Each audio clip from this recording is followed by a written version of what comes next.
I would like to get to know if I could be the kind of girl that you could be down for. Cause when I look at you, I feel something tell me that you're the kind of guy that I should make a move on. And if I don't let you know. Hey y'all, hey everybody, and welcome back to my channel. So I am so sorry it has been forever since I posted my last DIY. So hopefully these super cute palazzo pants and suspenders can make up for that. I've been seeing these all over the interwebs, including Fashion Nova, Forever 21, just to name a few. So we're gonna try to make these today. And of course, if you haven't already, go ahead and hit that subscribe button and that bell button so you're notified when I put out new content each and every week. So material wise, we're going to need about 2 to 3 yards of fabric, and any fabric will do, as well as some fitted pants, preferably ones that are high-waisted and have already of a flare at the end, but any pant will do. You're also going to need your scissors and pinking shears if you have them, as well as some chalk, a tape measure, and your straight pins, and of course your little buttons for decorations, but obviously to attach the suspenders, and your handy dandy sewing machine. So with that, let's get started. So I'm just gonna go ahead and lay out my fabric and fold it in half, and I want to make sure it is folded hot dog style, so the longest way possible. And then I'm going to just lay my jeans over top of the fabric, also folded in half, because we're going to be tracing out the pattern using the jeans.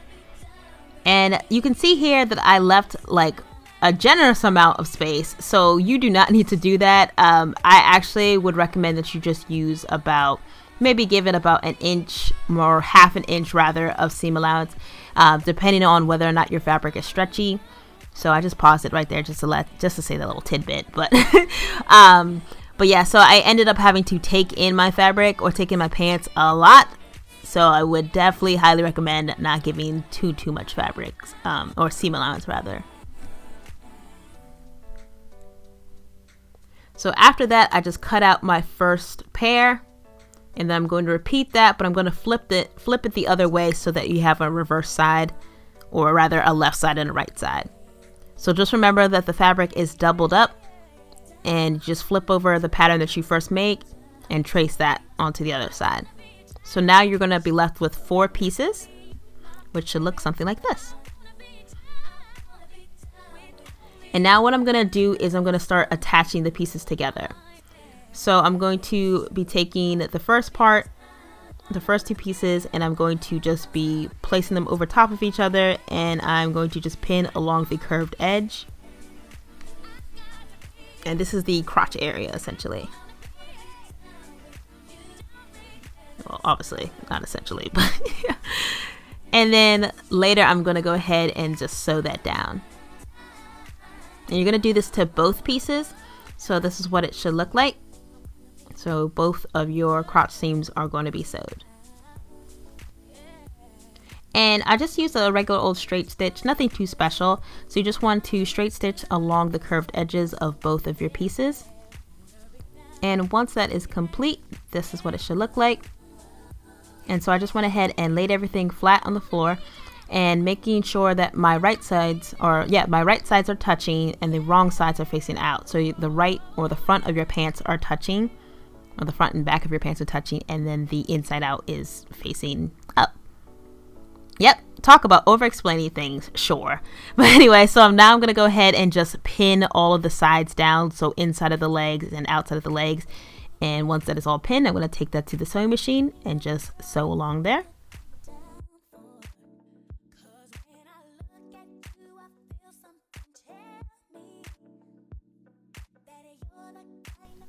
So these are the pants on, and as you can see, gave myself a little too much seam allowance. So I'm gonna go ahead and I'm just gonna take this in just a little bit, and I'm doing this very lazy method, aka adding pleats instead of just taking it in at the sides, which, you know, I should have done in the first place, but whatever.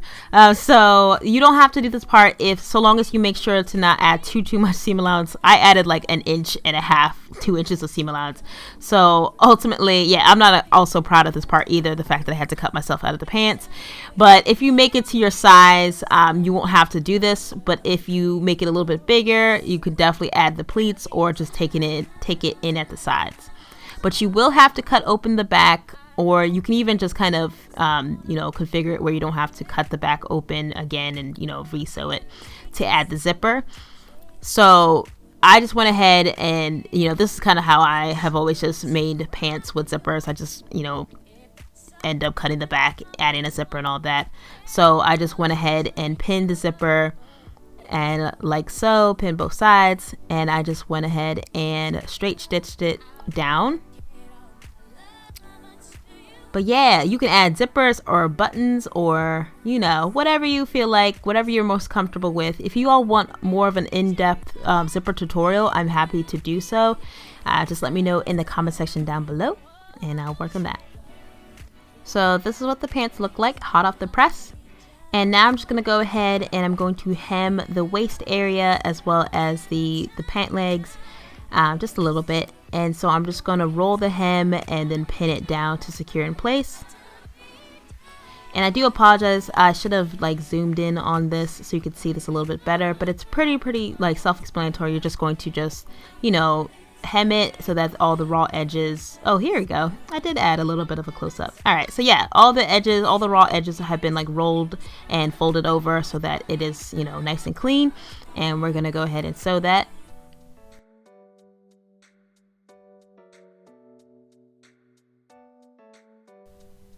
So this is what it looks like hot off the press, looking crisp and clean.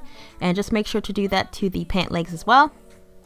And this is what it looks like on. Now I just went ahead and ironed the little poofy area you see, so it's a lot flatter.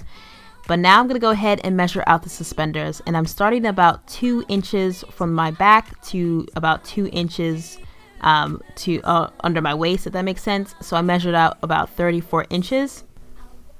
So taking that measurement, I'm going to transfer that onto my fabric.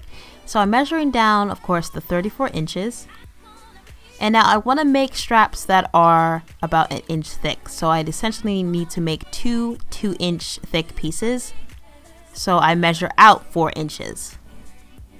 So yeah, I hope that makes sense. Essentially, you just want 2 2-inch pieces that are both 34 inches long. Yeah, sure. And then after I cut that, I'm going to go ahead and pin that, as you'll see right here. So I fold it in half and I pin it all the way down.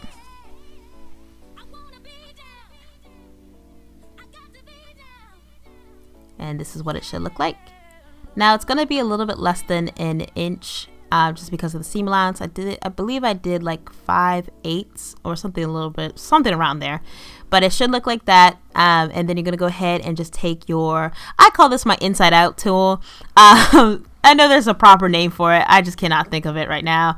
But you're going to go ahead and use this tool to turn your straps inside out or right sides out, if that makes sense. And you just do this by connecting it to one side and then pulling the fabric through itself, after, of course, funneling it through the fabric. And then once you just pull it, like you'll see right here, you just literally create straps within seconds, and it's amazing.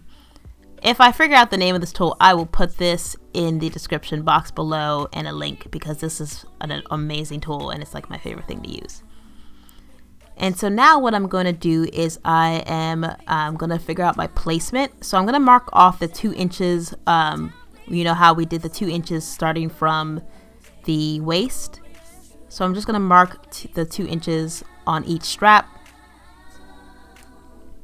And this is just on one side. Later we'll go back to the other side, as you'll see. Now, as you can see, I have my pantaloons inside out, and this is how you know I'm bootleg, because I just make it work. I don't know, y'all. So whichever way helps you the most, but I actually just like to wear it as I'm, measuring things out. But you see where I made the mark for my 2 inches. I'm going to do that. Starting from that mark, I'm just going to mark the thickness of my straps and where exactly I want them to be placed on me. And then I also just went ahead and sewed the ends so they were nice and clean. And then I went ahead and pinned it to the fabric. So I just made those little marks and I placed it exactly in between those lines so that I know exactly where to sew it down. And now I just sewed it in the shape of an X, so it's just a crisscross stitch so that it's very, very secure.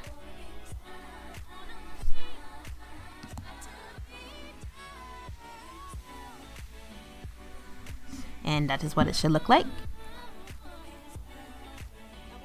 And now we're gonna work on the front. Now the front is a little bit tricky, and also just a heads up, I turned the pants right sides out so we're not looking crazy.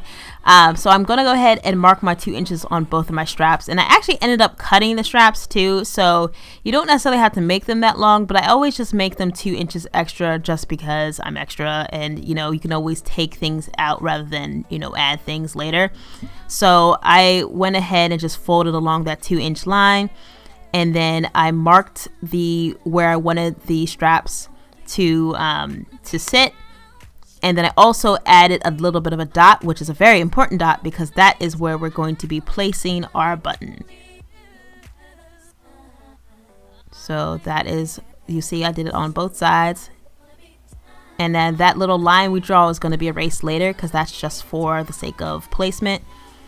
And you see here I'm just cutting the excess off a little bit under that 2-inch line that we drew. I'm folding it and I'm going to go ahead and hem it.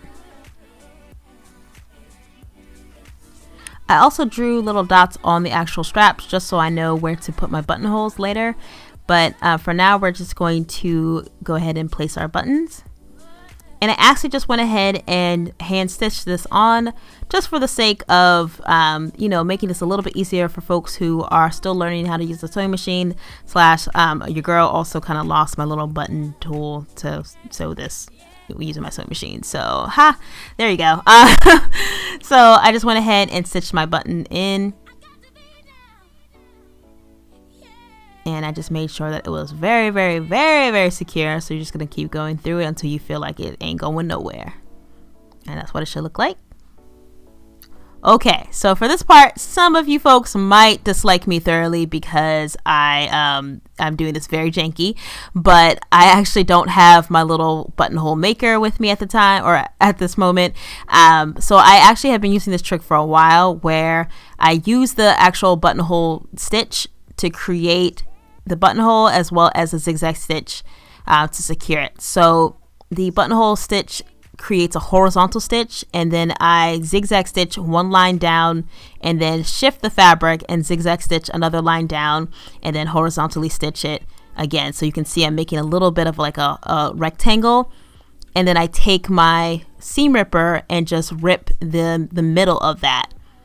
So you have 2 reinforced sides, as you can see. I hope you all can see what I'm talking about. But that's essentially what the buttonhole maker does, but I just kind of, do the extra step. Because, your girl lost the one piece that's needed. But yeah, anyway, so this is everything all finished and ironed and nice and pleated. And I hope you all enjoyed this, and don't judge me too hard for my really convoluted ways of making clothes. But yeah, so thank you all so much for watching. Don't forget to like, comment, and subscribe. I love you all, and I'll see you later. Bye.